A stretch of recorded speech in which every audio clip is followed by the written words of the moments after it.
করছে রাজ্যে, তারা বলছে যে সিপিএম এর রাজত্ব দেখেছে, বিজেপি রাজত্ব, এখন বিকল্প হিসাবে বেছে নিতে পারে তৃণমূল। এই তৃণমূলই তো এনেছে এখানে বিজেপিকে।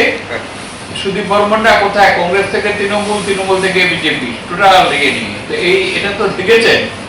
হ্যাঁ, এই হচ্ছে এবিসি নিউজ এজিটি লাইভ। ये है ABC news AGT live. Listen to NBC News Digital Live. এখন এখানে বামফ্রন্ট ছাড়া কোনো বিকল্প নেই, মানুষ এটা জানে। যে কেন্দ্রীয় মানে পশ্চিমবঙ্গতে বড় বড় নেতৃত্বরা আসছে। আরে ভাই, এর আগেও তো এসছেন, আপনি তো জানেন যে 98 সাল থেকে তারা তো এসেই যাচ্ছেন কেমন। তো আসতে তো কোনো বাধা নেই, কিন্তু তো তাদের চেহারা চরিত্রটা তো মানুষ জানেন, এই রাজ্য দেখেছেন, অন্য জায়গাতেও দেখছেন কেমন। যদি তারা বামফ্রন্টের কোনো সহযোগিতা চায়, কি দল কি ধরনের প্রতিক্রিয়া? না, এই ধরনের কোনো সহযোগিতার কোনো ব্যাপার আসেনি এখানে। আর এখানে তো কিসের সহযোগিতা? তারা তাদের রাজনীতি করছে, আমরা আমাদের রাজনীতি করছি। যেমন এই তো এটাই ওটার উপর আর ওটার উপর বক্তব্য রাখার জন্য আজকে এই করিনি। হ্যাঁ, সে বিষয়ে পুলিশের তরফ থেকে কিরকম পুলিশ দেখেছেন তো। এই যে আজকে আমরা তো অফিসে ঢুকি কমলপুর থেকে ভাড়ার পথে, সেখানে আমরা পুলিশ দেখেছি। এই যে আক্রমণটা হলো পুলিশের সামনে হয়েছে, কোথায় ব্যবস্থা নিয়েছে একটা গত 41 মাসের মধ্যে প্রচুর এফআইআর হয়েছে। মানিক ভান্ডারের ঘটনা তো হয়েছে, কমলপুরের ঘটনা তো হয়েছে, এবং আজকের ক্ষয়ের ঘটনা তো হয়েছে। কোনো গ্রেপ্তার নেই। মানে এখানে পুলিশ তার যে দায়িত্ব, আমরা এর আগেও বলেছি, আমি আক্তারকেও বলেছি, যে আইন তাদের যে দায়িত্ব দিয়েছে তার জন্য তারা মাইনে পায়, সেই দায়িত্ব তারা পালন করছে।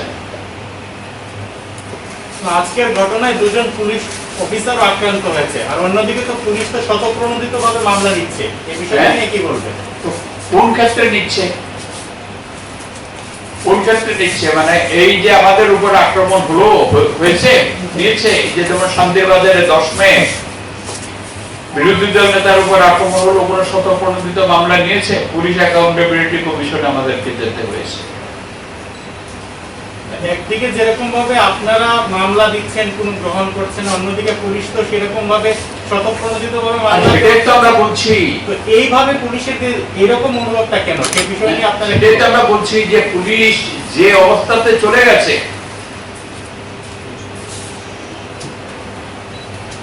এখান থেকে তাদেরকে যে দায়িত্ব পালনের জন্য তারা নিযুক্ত, সেই জায়গাতে আনতে গেলে পরে বর্তমান যে তাদের যে স্ট্রাকচার, যারা এই দায়িত্বে নিয়োজিত, তাদের পরিবর্তন ঘটাতে হবে। মানে হেড এবং তার যারা এরা তো কিছু দায়িত্ব পালন করছে না।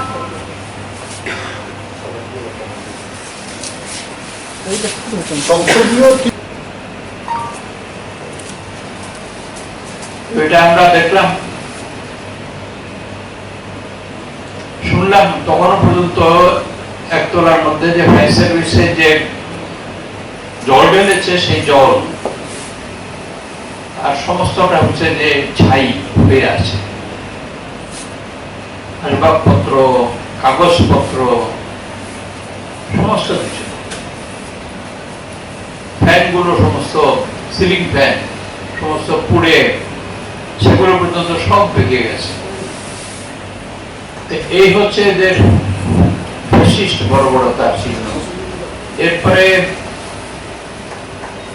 আমরা গেলাম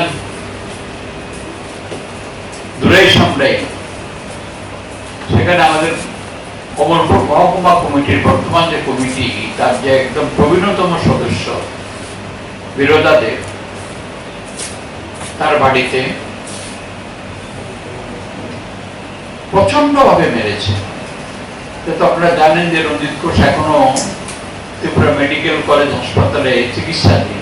তার উপর আক্রমণের পরে তিনি যে অটোরিকশায় ছিলেন রঞ্জিত ঘোষ, এর পরে কিছুক্ষণ পরে বোধহয় 4-5 মিনিট উনি তো জানতেন না যে ওখানে এরকম আক্রমণ হয়েছে। বিরোধীদেব আসেন ওখানে যে যুব মিছিল সেটা প্রত্যক্ষ করার জন্য, উৎসাহিত করার জন্য যুবদের। আমার কাজ কোথায় এই দাবিতে তাকেও বেধড়ক পিটিয়েছে সারা শরীরে। তিনিও কমলপুর হাসপাতাল থেকে কুড়াই হাসপাতালে তাকে পাঠানো হয়েছিল, সেখানে চিকিৎসাধীন ছিলেন, এখনো চিকিৎসাধীন। আমাদের কাটালুকমা যাওয়ার কথা ছিল, প্রোগ্রাম ছিল, রবিচরণ দেববর্মাকে দেখার জন্য। সেখানেও এমন ভাবে সন্ত্রাস করে রেখেছে, তার পরিবার থেকে জানানো হলো যে আপনারা আসবেন না।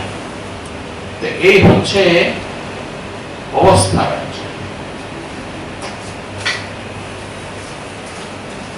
তো আমরা সেখান থেকে এই কর্মসূচি সেরে আমরা ফেরার পথে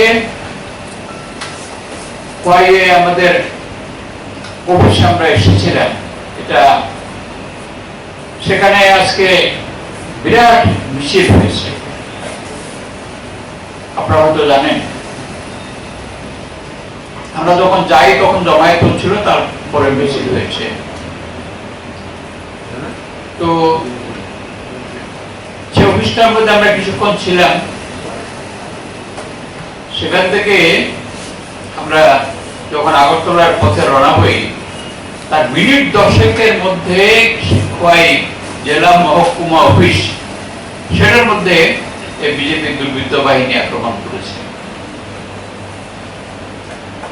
গাড়ি ভেঙেছে, বাইক ভেঙেছে, অফিসের দরজা জানালার উপরে ধারালো অস্ত্র দিয়ে কুপিয়েছে, ইট মেরেছে, জানালা ভেঙেছে, কাঁচ ভেঙেছে। তো এটা কিসের লক্ষণ? বারবার আমরা যেটা বলে আসছি যে এরা ক্রমশ জনবিচ্ছিন্ন হচ্ছে। সেজন্য সন্ত্রাস জিয়ে রাখার জন্য মানুষ যাতে প্রতিবাদী হতে না পারেন, এই বর্বরতার বিরুদ্ধে যাতে তারা আওয়াজ না তুলতে পারে, এই জন্যই এই গত 41 মাস ধরে এই সন্ত্রাস, ফ্যাসিস্ট সুলভ সন্ত্রাস সেটা চালিয়ে আসছে।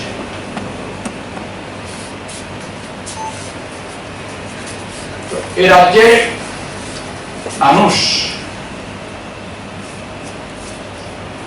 তারা প্রত্যক্ষ করছেন ভাগবত, মোদী, শাহ, বিপ্লব দেব, মানিক শাহ, তাদের শাসনের প্রকৃত চেহারা কি। ত্রিপুরার মানুষ তো এর আগে প্রত্যক্ষ করেননি যে আরএসএস, বিজেপি কত হিংস্র, কত বর্বর, যেখানে গণতন্ত্র, আইনের শাসন সমস্ত কিছু বরবাদ করে কি ধরনের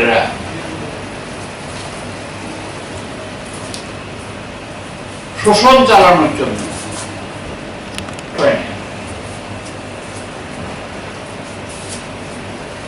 এটা তো মানুষ প্রত্যক্ষ করেছেন 41 মাস ধরে।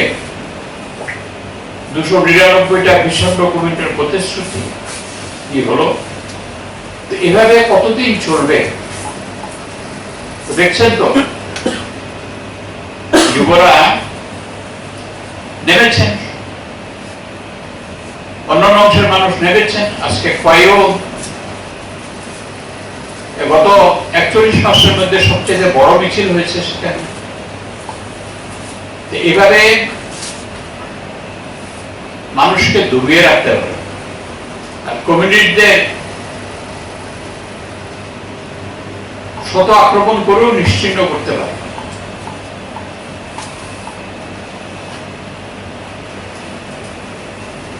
এর বিরুদ্ধে আমরা লাগাতার প্রতিবাদ করে আসছি। আক্রান্ত হয়েও রক্তাক্ত হয়েও আমাদের নেতা কর্মীরা প্রতিবাদ করে আসছেন এবং যে রাজ্যে এই ফ্যাসিস্ট সুলভ বর্বরতার বিরুদ্ধে যাতে এখনো যারা মনে করছেন যে চুপ করে থাকবো, চুপ করার দিন না, সোচ্চার হতে হবে,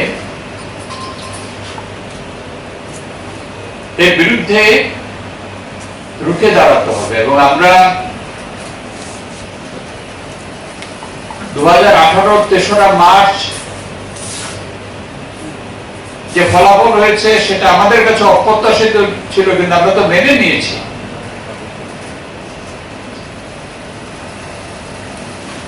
তো একটা শান্তিপূর্ণ পরিবেশ ছিল বামপন্থী শাসনে, গণতন্ত্রের পরিবেশ ছিল এবং শান্তি গণতন্ত্র হচ্ছে উন্নয়নের আবশ্যিক শর্ত। আজকে সেটা নেই। তো সেই মানুষকেই আমরা এই আহ্বানে আমরা জানাচ্ছি যে রাস্তায় নামতে হবে। লালঝান্ডা একমাত্র পথ রাজ্যের যা কিছু অগ্রগতি ঘটেছে, স্বাধীনতার ৭৪ বছর আমরা অতিক্রম করতে যাচ্ছি, যে একটা হিন্দুত্ব মানে দেশি বিদেশি পুঁজির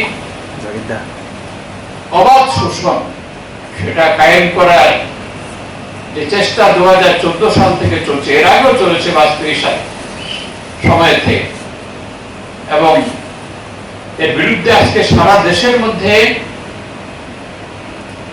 মানুষ প্রতিবাদী হচ্ছেন। সংসদের প্রতিবাদের মুখে সংসদের বর্ষাকালীন অধিবেশন সেটা পর্যন্ত এরা করতে আর সাহস পায়নি। তো সারা দেশের মধ্যে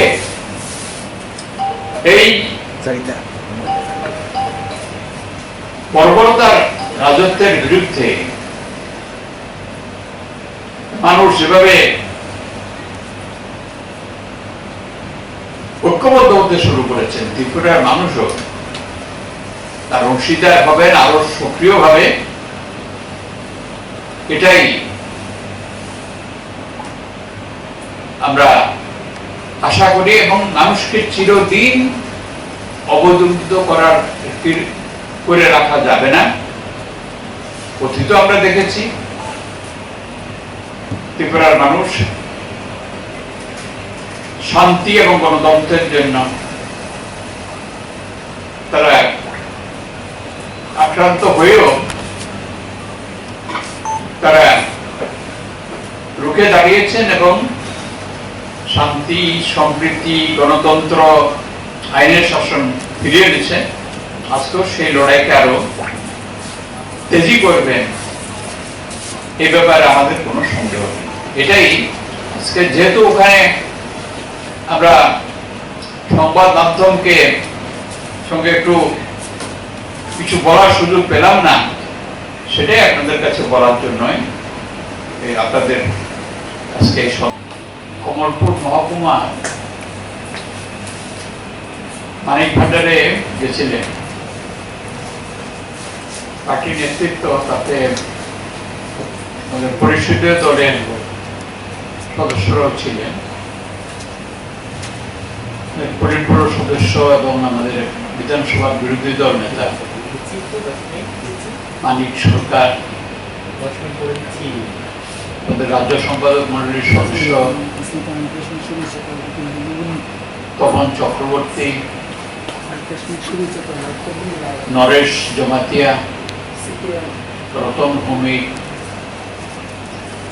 আমাদের রাজ্য কমিটির অন্যতম কমিটির সদস্য ভানুলাল সাহা এবং আমি প্রতিনিধি দলে ছিলাম। আমরা দেখছিলাম যে গত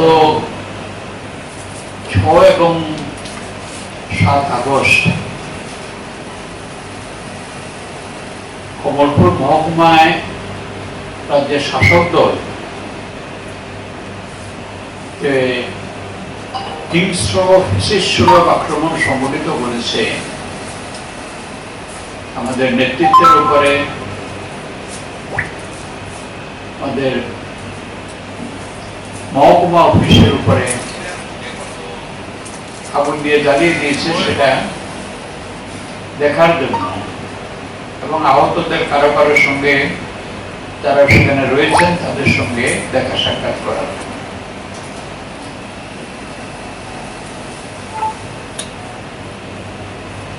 আমাদের এখানে এসে প্রেসের সামনে বসার কোনো পরিকল্পনাই ছিল না, কিন্তু ওখানে গিয়ে শুনলাম যে বিজেপি হুলিয়া জারি করেছে কমলপুরের এই সাংবাদিক বন্ধুদের উপরে, যে তারা কেউ এই আমাদের যে ওখানে দেখতে যাওয়া এই সময়ে তারা কেউ থাকতে পারে না।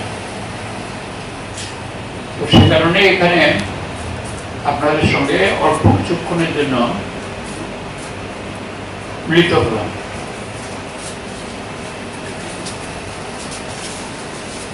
যা আমরা দেখলাম, যেটা শুনেছিলাম টেলিফোনে, প্রথম আমরা পার্টি অফিসে গেছিলাম মানিক ভান্ডারে, এটা নিশ্চিত বলা যায় যে পুরোটাই জ্বালিয়ে দিয়েছে, কিছুই নেই।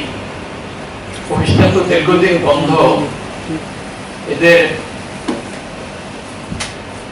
সরকার আসার পরেও অফিসটা খোলা থাকতো কিছুক্ষণের জন্য। যখন যারা যেতেন পার্টির নেতৃত্ব, তাদের উপরে বারবার আক্রমণ হলো, তারপরে এটা বাধ্য হয়ে অফিসটা বন্ধ করে দিতে হয়। সেই অফিসের উপরে 7 তারিখ হয়েছে, যে 6 তারিখ তো আপনাদের সঙ্গে এর আগে মিট করেছিলাম 8 তারিখে কমলপুর শহরে আমাদের পার্টির প্রবীণ নেতা রঞ্জিত ঘোষ, রবিচরণ দেববর্মা, বিরোধা দেব সব 12 জনের উপরে হিংস্র আক্রমণ হয়েছে। তারপরের দিন রাত্রি 10টায় এই মহকুমা অফিসে প্রথমের আগুন দেয়। আমরা ওখান থেকে খবর পেয়ে পুলিশের সাথে যোগাযোগ করি, এখানকার যে হেডকোয়ার্টারের যারা আইন শৃঙ্খলার দায়িত্বপ্রাপ্ত, ফায়ার সার্ভিস আসে কমলপুর থেকে।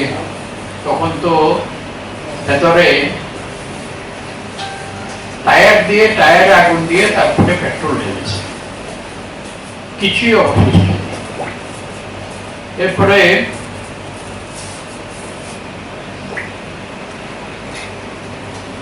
ফায়ার সার্ভিস এলো, কিছু পুলিশও এসেছিল শুনেছি। 1 ঘন্টা পর 11টা নাগাদ আবার এসে যে এদের বাইক বাহিনী আবার তারা নির্দেশ দিয়ে পুলিশ ফায়ার সার্ভিস কর্মীদের তারা নেমে আসতে বলে। তারপর গিয়ে তারা দোতলায় সমস্ত ভেঙে চুরমার করে যে রুমটার মধ্যে মহকুমা মিটিং হতো সেটা চেয়ার সেগুলো আস্ত রাখেনি, টেলিভিশন সেট এবং অন্যান্য মূল্যবান যা জিনিসপত্র সেগুলো লুট করে নিয়ে যায়। কার কাছে রেখেছে জানি না, যে করিয়েছে সেই মন্ত্রী বাবর কিনা জানি না।